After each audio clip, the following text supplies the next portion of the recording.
Transformational leadership is the most sought after form of leadership in the workplace today. In this video, we're going to look at the 4 different elements that differentiate it from different styles of leadership.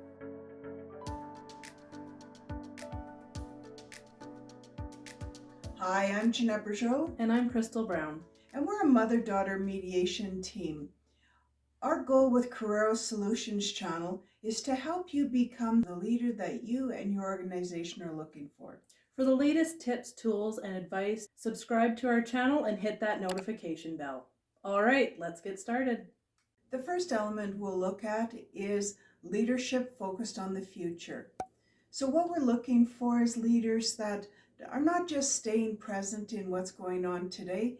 They're looking at where's the competition going in the future? Where does this company need to go to stay ahead of the curve?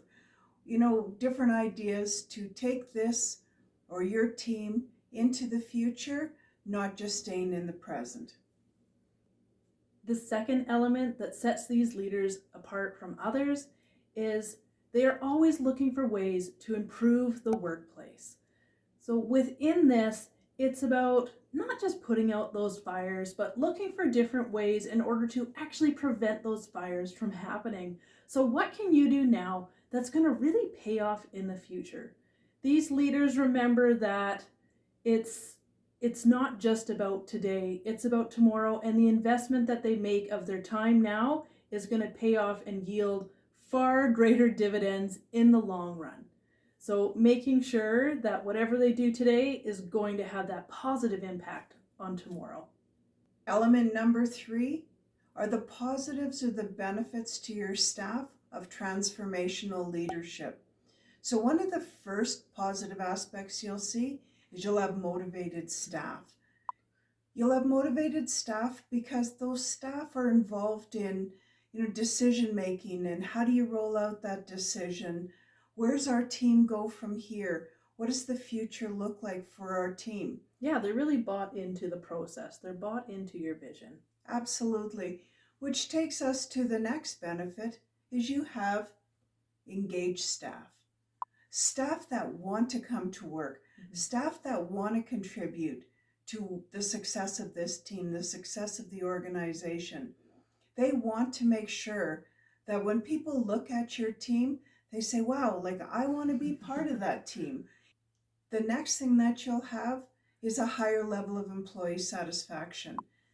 So when they take a look at what, keeps staff in a job, what keeps staff dedicated to an organization and not looking for their next position within the next company, they're actually happy to stay there. They feel that they're adding the value, they're engaged, they're motivated. That's the type of staff that are not sitting on the internet in the afternoon scanning the next jobs that are available. Within this, your staff are also less stressed. We all know those workplaces where people wake up and they just have this pit in their stomach and they don't really want to go to work. These transformational leaders are able to step in and alleviate this stress from their team. They're able to look at a situation and know the nuances of each individual person and say, this person is currently able to handle this or isn't able to handle this, and how do we divide out the work to ensure that everyone is doing the maximum that they are able to do and they're still able to handle it and go home sane at the end of the day. Their employees are able to function at a much higher level. When you have staff that are engaged, when you have staff that aren't stressed out and pulling their hair out, you have staff that love doing their job, their performance is going to go through the roof in comparison to those people that are dragging their heels and really just doing what you ask of them. So by being a transformational leader and really getting to know your staff and understanding them and understanding those nuances of the person, they will fully engage and they'll actually produce way better results, which will really help your company and your mission. Our last element is that commitment and ownership piece. That whether it is a success or a failure, they're committed to sticking through it. They're committed to figuring out and problem solving and also enjoying those victories with their team, not just saying, oh, it was me, everything was me. None of this can be done without the leader having a positive attitude. There's nothing worse than coming into work and having your boss not want to be there. So, by being a person that is actually passionate about your job, you need to do the work. And we do have other videos about finding your passion in work if you want to check those out. You need to be able to be a role model for them in what they're doing. You need to have a smile on your face or be in the trenches with them so that they understand that you're still working, you're still in it, you're still moving forward, and you are in the same boat that they are, pulling them forward in the hard times and cheering them on in the good times. The second most common style is transactional leadership, and we'll delve into that in a video later. Let us know in the comments below of the stuff that we've discussed so far. What do you see the most of in yourself? If you've gotten something out of this video so far, please hit that notification bell and like this video so that more people can get access to this information. The fourth element are the 6 characteristics of a transformational leader. So the first characteristic we're going to take a look at is lead by example. What employees look at mostly is, do your actions and words reflect what you're saying? Or are you saying, I expect everybody to be in on time working these hours, and then you dawdle in anytime you want to come in? Make sure that what words you're saying to your staff match the actions that you take. You're one of them and you're going to follow. If you're going to put out rules and regulations, they're ones that you agree to follow too.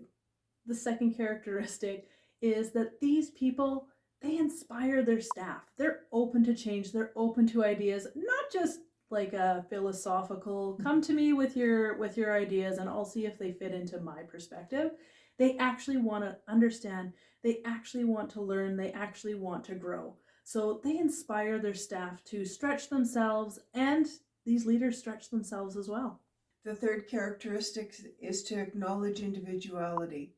So taking the uniqueness of each employee that you have, each staff member, each team member, their background, education, perspectives, and opinions, and then being open to understanding and listening to all of those different perspectives and opinions when looking for a resolution or a way forward. The fourth element is being authentic with your staff. The more real that you can be, the more that you act like yourself, the more they're going to feel comfortable, and their creativity and their energy levels are going to go up. So by being open and honest with them, by accepting your faults and your failures and your successes all in one messy package, you're going to let your staff really step up to the plate and show you what they're made of. They're going to fill in those gaps for you, and together you're going to be a far more successful team. The fifth characteristic is about supporting your staff both personally and professionally. So how do you do that? Well, you find out from them what it is within your sphere of influence that you can help to support them. So when a staff member wants to excel, whether it's professionally or personally, and there's something you can do, could be just time off for them to take a course, could be attending a conference, whatever it is, be there for your staff to support them, to mentor them, do whatever you can to be there for them. This sixth personal characteristic is providing clear and concise expectations. We all love it when we actually don't know what a leader is talking about, right? It's clear in your head. Yeah. So what should you actually do here to be a leader? You need to be clear. You need to be concise.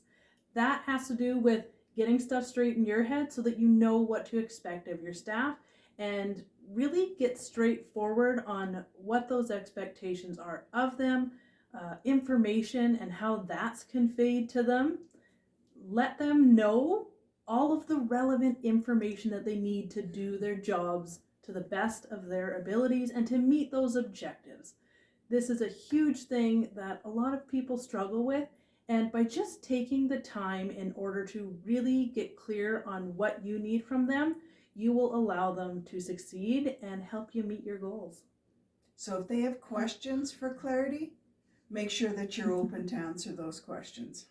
If you want more information and a deeper dive into these 6 elements, we've linked a video in the description below for you to go and check out. For more tools to help you become a transformational leader, we've put a link in the description below for some books. Now remember, and I really want to highlight this, you do not have to be a leader. And write this down if you need help to get this to sink in. You get to be a leader. Not everyone gets that opportunity. So write it down, put it on a post-it, put it on your mirror in the morning, whatever you have to do. This is a privilege. You get to be a leader. If you want to learn more about leadership and you want to grow as a leader, please subscribe to our channel and hit that notification bell so that you can get our latest content and information as soon as it comes out. Do something today that will change your tomorrow. Until next time. We're here with Korero Solutions Able to and that will change your tomorrow.